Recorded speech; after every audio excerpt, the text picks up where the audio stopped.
And now we move on to our notices of motion. So item 21 to 33. I've got quite a bit to read out here because we can sometimes get into a bit of a pickle really with notices of motions and the complexities. So I'm just going to read through everything so everyone's really clear about what we're doing. So I'll ask the mover of the original motion to speak. They will have up to 7 minutes to introduce their motion and respond to the Cabinet's recommendation, which is printed on the agenda. The seconder of the original motion will be asked if they wish to comment, or they can reserve their right to speak later. The leader will then be asked to move the Cabinet minute and the deputy leader to second. I will then ask the mover of the original motion if they accept the Cabinet recommendation. If they do, the accepted wording becomes the substantive motion and the debate will commence, with the leader having the right of reply. If they do not, the leader will be asked to speak on and explain the Cabinet's recommendation. The seconder, deputy leader, can speak at this point or reserve the right to speak later if they choose. I will then open the debate, inviting any other members to speak. After the debate, I will ask the leader to sum up and the council to vote on the Cabinet minute. If the vote is lost on the Cabinet minute, the original motion becomes open for debate and the usual rules of debate apply. If this is carried, there are two options. The council either votes on the Cabinet minute as a substantive motion, or if there is to be an amendment, then it should be submitted at this point. This must be seconded, and the seconder can speak at this point or reserve the right again to speak later.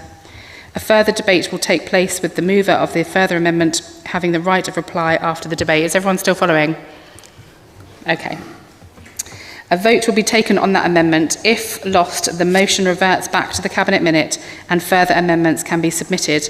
If the vote is carried, this becomes substantive and the council either vote or further amendments can be submitted. So some general reminders for our notice of motion time. The council must only debate one amendment at any one time, which I'm very grateful for. When submitting amendments, they must relate to the motion.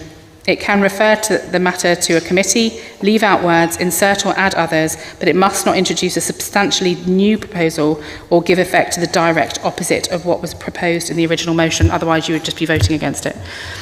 The chair understanding orders will determine how much time will be permitted to debate motions, up to a maximum of 2 hours. I intend to allow that 2 hours at today's meetings. However, if we are nearing the end of this 2-hour time slot, I'll not be minded to start debate on a new motion. I will, however, rather than end the meeting, ask those who have submitted motions to move and second them so they're referred to Cabinet in line with standing orders. As a final reminder, when speaking in a debate, comments, questions and representations should be factual, should not include any personal comments or details of other individuals, including names, and it goes without saying that statements should not contain any offensive language or be vexatious or inappropriate, and I will ask people to stop if that does happen. I think we can probably get through this in less than 2 hours. We've got lots of work to do, but I think if we concentrate, we can do it. So, item 21. Safeguarding standards and oversight in publicly funded services. The council is now asked to consider its response to the notice of motion on safeguarding standards and oversight in publicly funded services, previously referred to Cabinet, shown at Cabinet minute 172B. Before we start the debate, I will ask the Director of Legal and Democratic Services to advise members on declarations of interest, please. Thank you, Chair. A number of members will work in areas where safeguarding forms part of their responsibilities. I am clear that this matter is not a disclosable pecuniary interest because there is no financial implications. At best, there would be a personal interest. As always, this is a matter for yourselves as members. If I could also just add, Chair, that at the last airing of this motion, it was committed from Council that a note was provided to all members. That note was provided on the 1st of May, just providing some background and chronology. Thank you, Chair. Thank you very much. So I come to you, Councillor Hill, as the mover of the original motion. Will you please address the Council covering your original motion and the Cabinet's recommendation, and you have up to 7 minutes. Thank you, Councillors. I'm acutely aware that at the last council meeting I spoke for 7 minutes on this motion, so I don't intend to use anywhere near that amount of time today. But what's changed between the last meeting and this meeting is that this council has produced a report as promised, and it was issued to us all on the 1st of May. I have responded to that report and I've CC'd everybody into it. So I hope that you've had the opportunity to read it. Now, I am required to respond to the Cabinet recommendations within this 7 minutes. So I'm going to do that. I'm going to say that the Cabinet recommendations A, B, C and D effectively ask that, or effectively assert, that the Council already upholds its safeguarding standards and therefore doesn't need an independent investigation into third-party providers. So A, B, C and D in the recommendations, I believe, shouldn't be accepted because they essentially wreck the motion. This motion is about protecting children. Those recommendations are about protecting the Council. So in deciding whether to accept those recommendations, you need to ask yourself whether you are here to protect children or whether you are here to protect the reputation of the Council. I'm going to cut this short. I know that we have a lot to get through, so I'm simply going to say that I move the motion, and I would ask that those recommendations are removed from it. But also, I just want to add as well, the motion asks that third-party providers are investigated. I would like to extend that to the Council itself and third-party providers, because after seeing the report on the 1st of May, it would appear that this Council is actually closing ranks with third-party providers, and that is unacceptable. So my suggestion is that we get rid of A, B, C and D, and we additionally add that this Council is included in the independent investigation, not just third-party providers. I move the motion. Thank you. Councillor Nash, do you wish to speak now or reserve your right to speak to later? I'll reserve my right. Leader, will you first move the Cabinet's recommendation, the amendment on the notice of motion as outlined on the order paper, followed by your seconder, who is not here? Thank you. Yes, if I might ask if Councillor Thomas can step in there as the seconder, but I'm happy to move the Cabinet recommendations. And happy to second.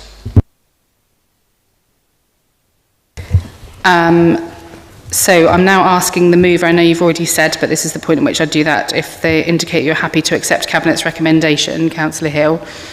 So just confirm what you're happy with. I'm happy to accept E of the Cabinet recommendations, but I reject A, B, C and D on the basis that they assert that the Council is already doing things that this motion is specifically requesting an independent assessment of.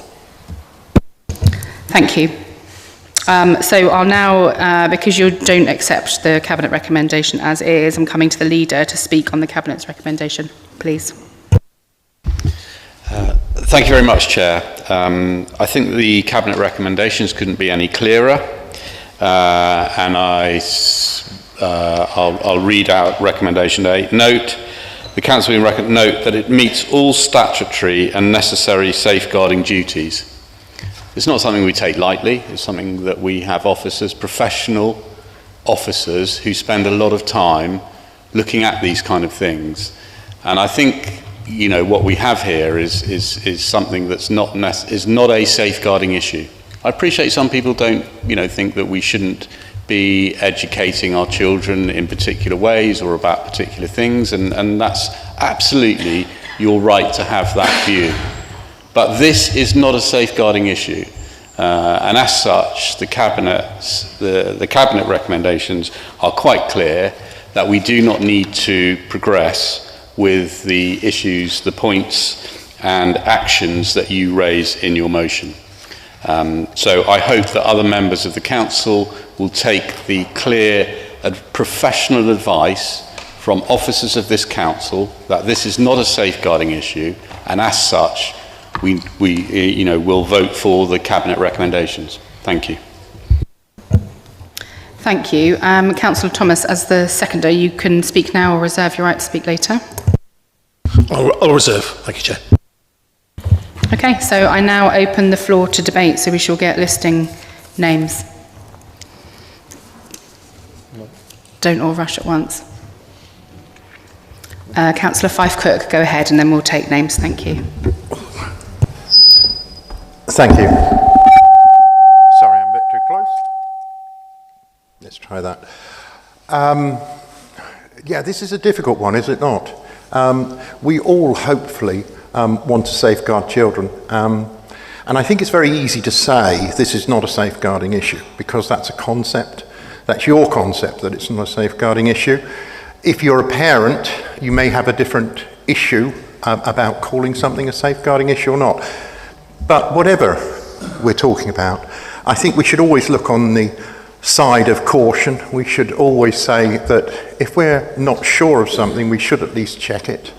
And I think there has been a significant difference here because the event we're talking about, and I'm not going to go into it, the next time it's going to be pushed upstairs, and it's also going to be a ticket-only event. That is a change. So the fact is we have learnt from this, and I don't think we should ever stop learning. So I think the thing is that sometimes you've got to have people saying difficult things that we have to listen to. That way we can move on and do better. So I don't think anybody's trying to hide anything here. I'm just worried that the people outside listening to us might worry that we seem to be too much on the side of nothing to see here, not looking at saying, well, we're going to look whether even though we know there's nothing there, just to be absolutely sure. Thank you very much. Thank you. Councillor... Point of order, please. What rule has been broken, please? I would just like a clarification on whether we are debating at the moment the Cabinet recommendations or the motion itself, because I don't believe that this council has approved the Cabinet recommendations. Aren't we supposed to vote on that? I just want some clarification, that's all. I'll get some clarification down here. So following this debate, you will be voting on the Cabinet recommendation? And therefore that's what we are debating at the moment. It covers both, so you can debate them both now. Following the debate, you will then vote first of all on the Cabinet recommendation. Okay, so Councillor Davis, come to you, please. Thank you, Chair. I'd like to thank Councillor Hill for his relentless work on this very important issue, which has been rumbling on now for over 7 months. And I do know that the officers have responded fully and have dedicated a lot of time, and I do mean a lot of time. But unfortunately, not for standing up for the children of Devon, but to legally cover the council, because that is their only concern. I truly don't understand why so many members here today can't put aside politics and publicly say that they don't agree with this blatant sexualisation of young children. Queerfest in October of last year, a festival for children of all ages, had many elements that should have raised the alarm bells. But those opposite don't want to admit this. So I have to ask, what are your red lines? Is it live sex shows or handing out pornographic material? What is it that is going to make you stand up and say, we need to make a stand because we need to protect children? So last week in Cabinet, we heard Councillor Cottle-Huckin give an impressive and impassioned speech about libraries. It was very welcome, and it was definitely most heartfelt. And I just wish that somebody in Cabinet would speak passionately about this issue. The children of Devon should matter more than the libraries.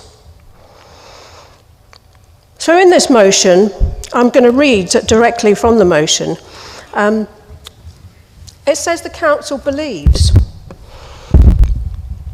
The council believes safeguarding must take precedence over all other considerations in the council's work and in the activities of any organisation acting on its behalf. The council has a moral and legal responsibility to ensure that all publicly funded services uphold consistent, transparent, safeguarding standards. Public confidence depends on clear accountability and proper oversight of safeguarding arrangements across all council-linked services. I don't believe you. And I'm going to proclaim here and now that the council don't believe this either. And the reason I say that is because actions speak louder than words. I can already hear you. Point of order, point of order. Yeah, we see you. We see you, and so do the public, trying to prevaricate and trying to bring process and procedure is not a good look. It tells us clearly that you don't care about young children. It is the responsibility of all adults,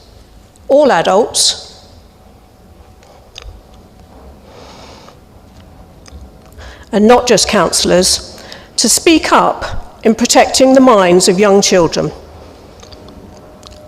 So once again, I'd like to thank Councillor Hill for his efforts, but I fear for the safeguarding of children here in Devon. It will not be given the priority that it deserves under this administration. It's a sad and shameful issue. And this on a day when Devon County Council is also openly promoting anti-Semitism.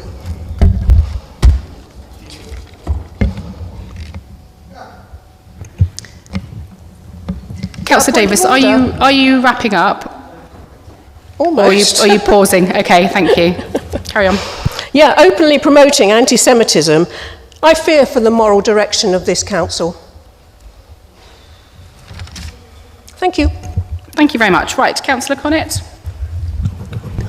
Thank you, Chairman. I've been a member of Devon County Council since late 2008. In all of that time, I've had, I would say, profound disagreements with... Sorry, can we all be listening? Because I think it's really important. I'll start the clock again, Chairman. I joined this council in late 2008, and in the time I've been on this authority, I've had profound disagreements with officers over things that I think should be done, sometimes in children's services, adult services, highways, wherever it is. I imagine officers, there can't be a senior officer who's not had an email from me that disagrees with them. But what I've always found and valued is their professionalism, even though I might disagree with it. In this chamber, members get to say what they like, but officers can't speak back. And we should remember that. They have no chance to defend themselves when they are criticised. It seems to me, in this case, on this motion, I, as a councillor, have read the material that's been sent by the mover of the motion, the many emails that have come through. I have read the reports provided by officers, and I will come to my own view about the recommendation, both from the proposer of the motion and from the Cabinet. It is not for another member of this council to tell me where they think I sit on the safeguarding spectrum, or as a father and grandfather, where they think I am on children's safeguarding. They speak for themselves, Chairman. Happily speak for themselves. Do not ever speak for me. I will tell you what I think.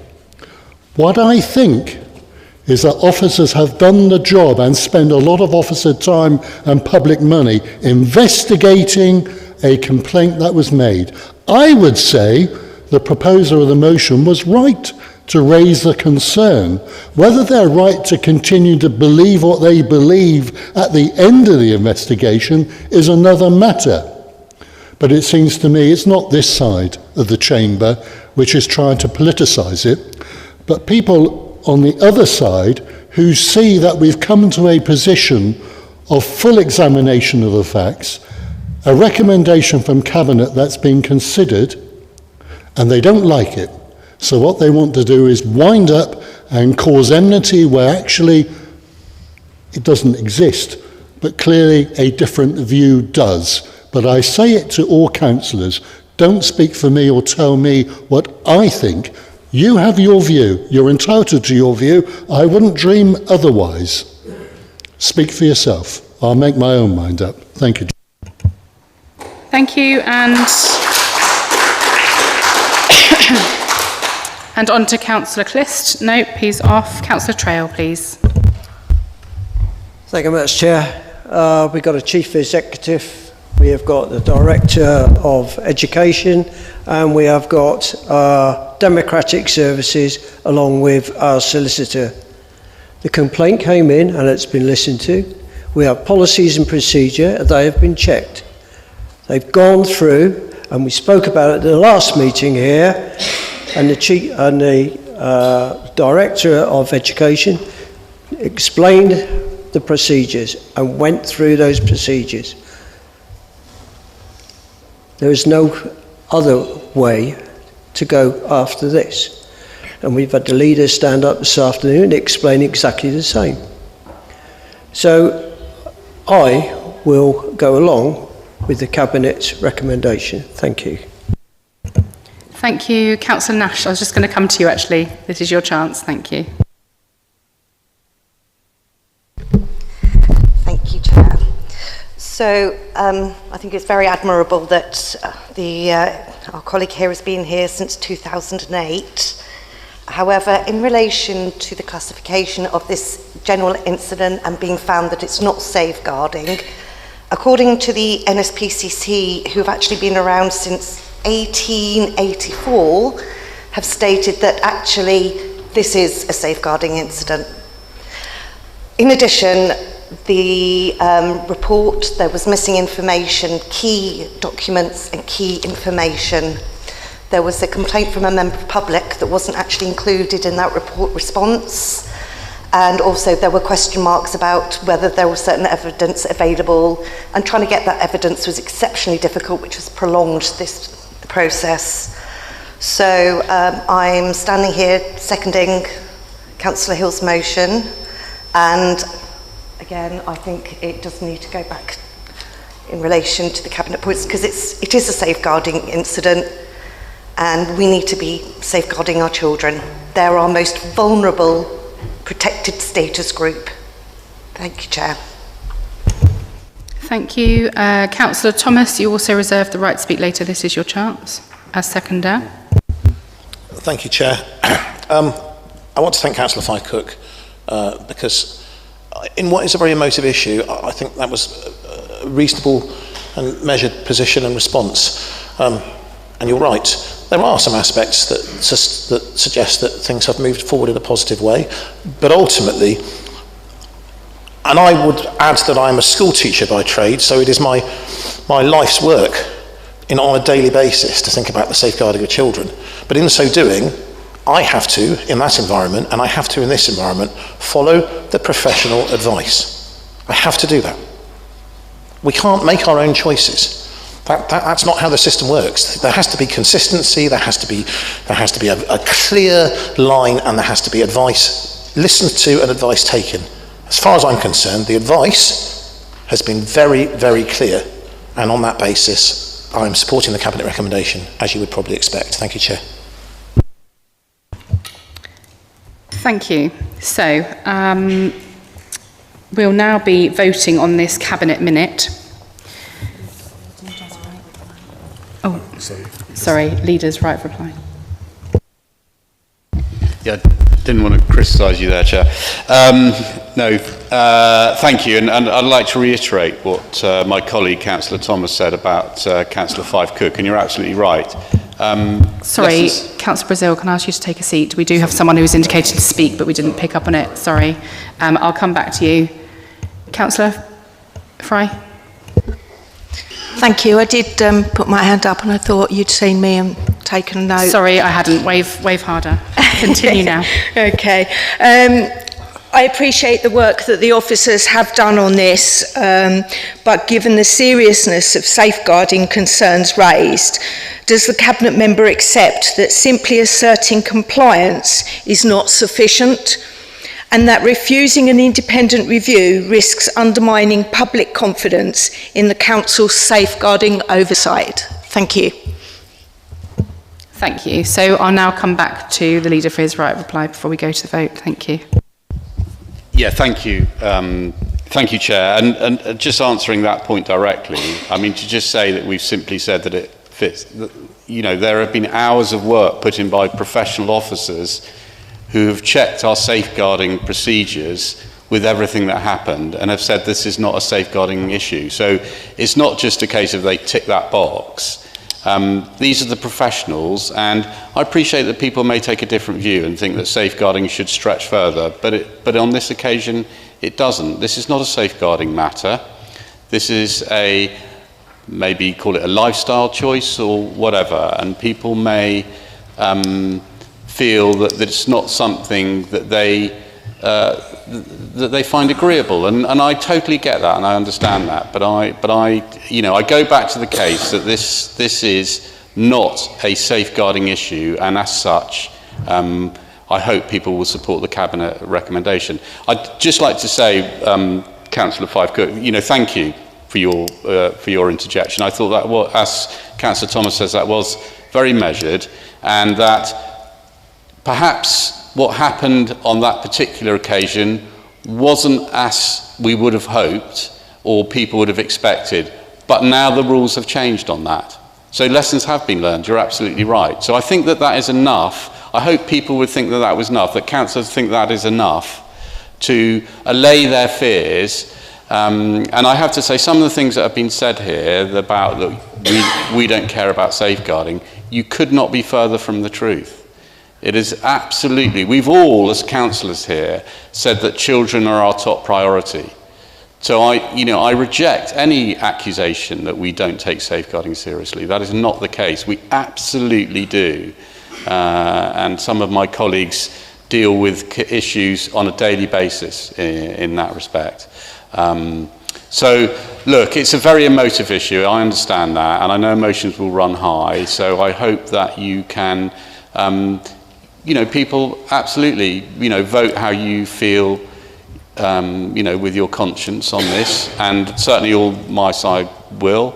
But as I reiterate, our professional officers have said that this is not a safeguarding issue, and they've done that over, put in hours and hours of work and looked into it, and that's what the situation have come up with. So I hope you'll support the Cabinet minutes as they are. Thank you. Thank you very much. So we now vote on that Cabinet minute. So if... Councillor Granger? Yeah, is it point of order or... Because we've had all our speakers and we've also had the closing remarks. We've now had that twice. I don't want to stop someone speaking, but equally we've had this whole period to put your hand up. I just want to add to the debate. Can I continue?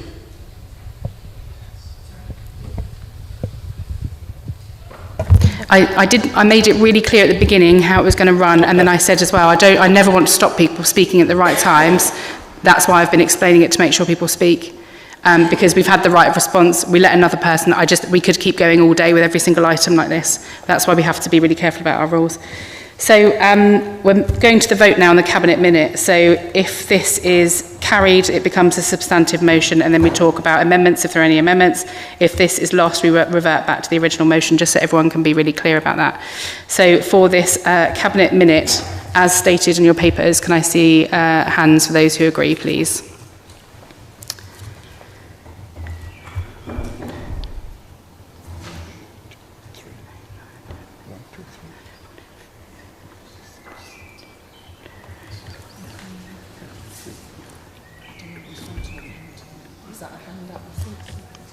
You need to keep your hands down. Stop counting. It's not your job.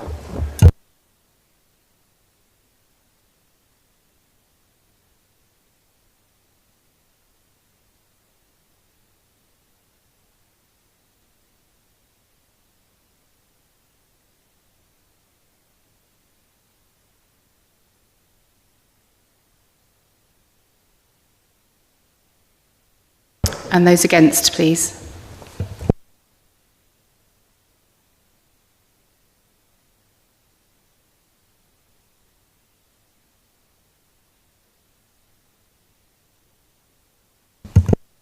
And any abstentions, please.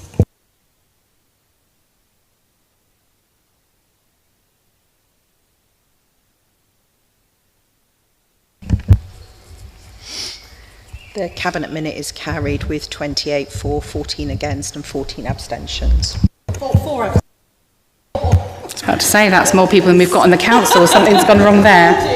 Okay, so that's carried. So that Cabinet Minute now becomes the substantive motion. So are there any amendments proposed? Remembering obviously that any amendments can't Yes. essentially cancel out the motion. I would like to add the amendment that I suggested earlier, that the council is included in the independent investigation and not just third-party providers. That's point E. No, it's just, no, you accept E, just to add Devon County Council in the investigation. Okay.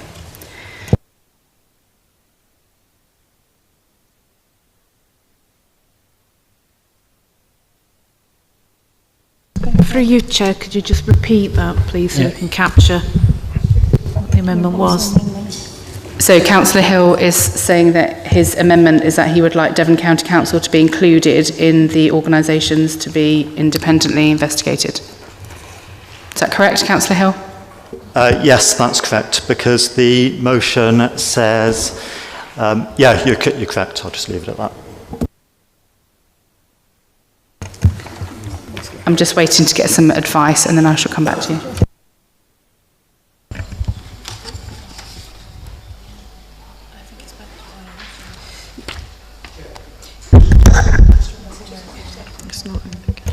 Yeah, I'll ask you to wait until I've had advice, please. Thank you.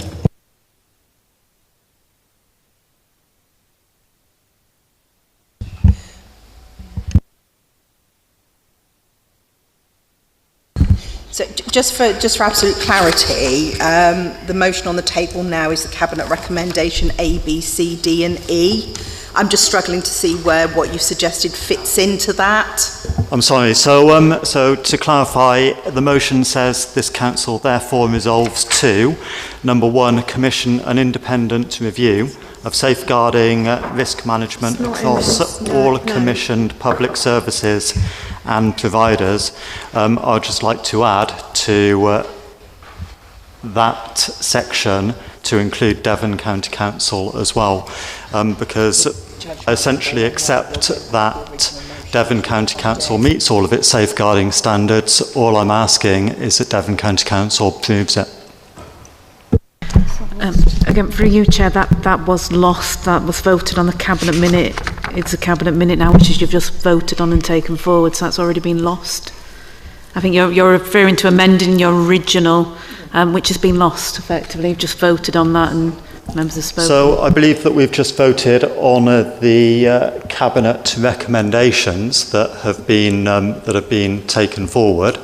I'm suggesting that we add an additional recommendation or an additional amendment simply to add Devon County Council to the independent review, because like I said, if Devon County Council says that it meets all of its safeguarding standards, then I'm simply asking that it proves it with the independent review.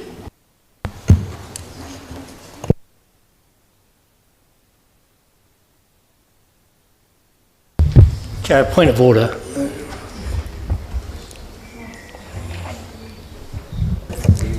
Councillor Biederman.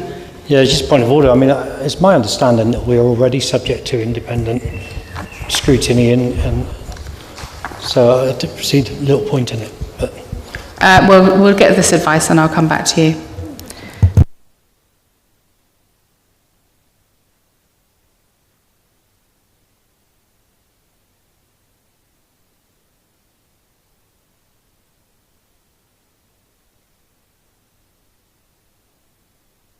Sorry, they're just checking the legalities, because obviously we know with amendments they can't substantially change, etc., etc. So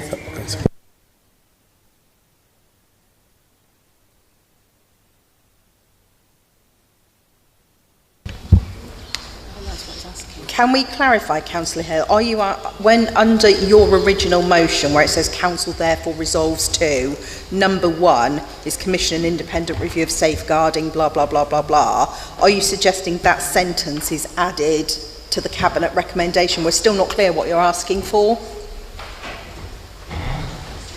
I might be a little bit confused. Basically, in the original motion, so the Cabinet recommendations are an addition to the original motion, am I right? So again, for you, Chair, the original motion was lost. The motion that is now live is the Cabinet minute. That is your motion now. That's your substantive motion, which you will all vote upon next. Okay. Your original's lost. So just for absolute clarity, we've just voted not to have an independent review of safeguarding standards in Devon County Council.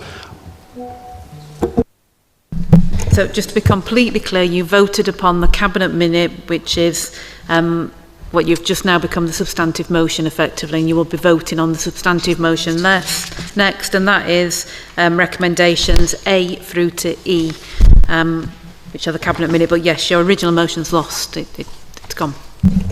So I shall put a call out for, before we move to the vote, a call out for amendments. Oh, okay, so move to the vote then. So this is the substantive motion. So Councillor Hayward.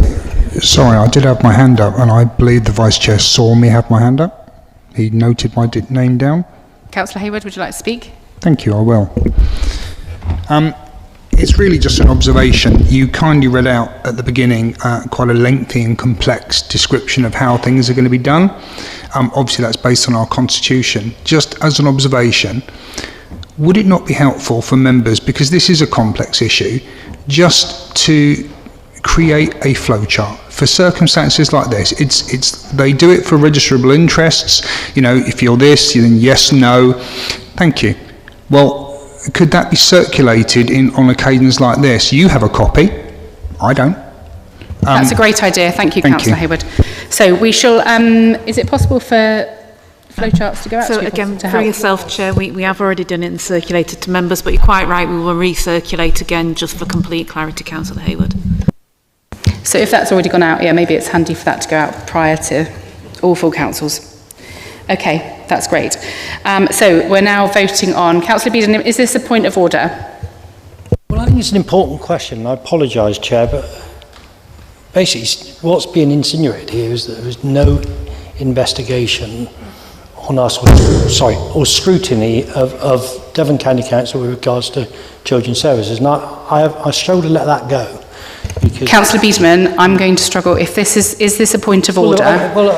If it's not, can we just get on with the vote? Public transparency, I think the public need to understand there is good independent scrutiny of our safeguarding arrangements. Councillor Beedman, okay, I appreciate your passion on the area, but we do need to crack on and keep to our structure, please.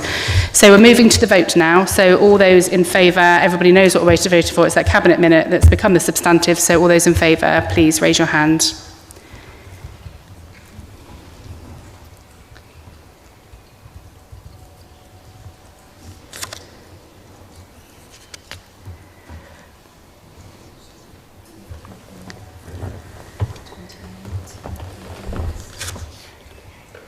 Okay, and against, please.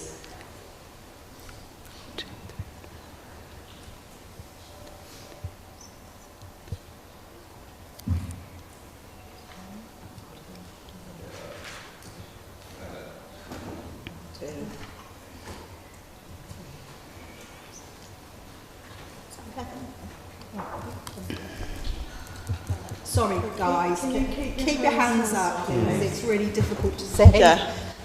Sorry. So 1, 2, 3, 4, 5, 6, 7, 8, 9, 10, 12.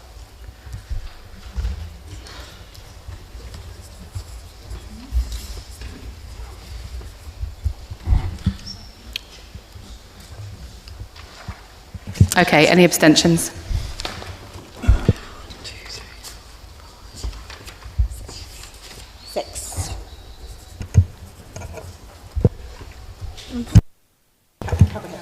Cabinet minute is carried. Okay, that's carried. Thank you very much. Right, so